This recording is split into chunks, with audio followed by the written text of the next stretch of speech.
This is a companion video for the Preparing Your Clay chapter from my book Pottery for Beginners. In this video, I'm going to show you the spiral wedging method.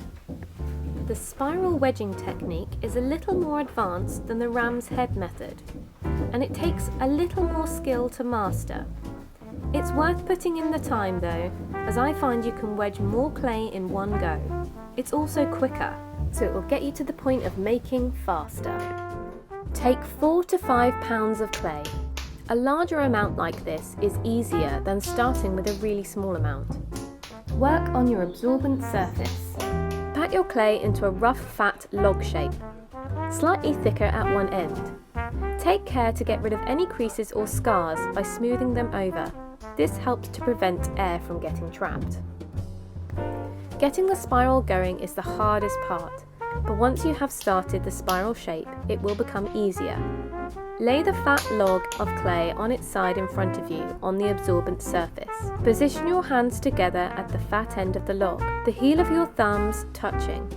Your dominant hand will be on the top. I'm right-handed, so this would be my right hand, and my left hand would be on the side.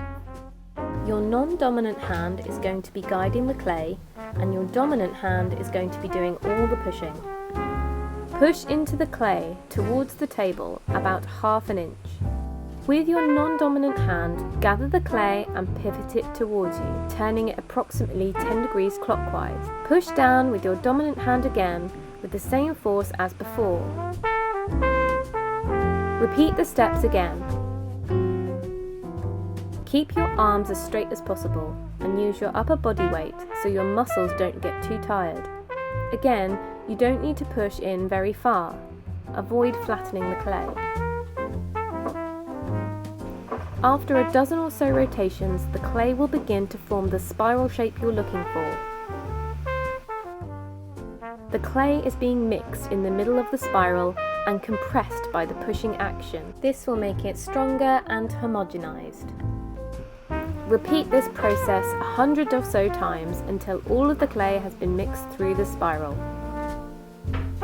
Instead of wedging the exact smaller amounts for each project, wedging a larger quantity and then cutting it down to the size you need saves time.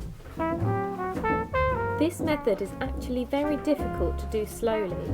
Building up your speed and rhythm makes it easier, but getting the spiral going is the hardest part.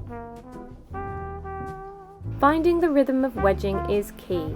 Keep practicing and you'll get there. I hope that was helpful. Thanks for watching and thank you for buying my book.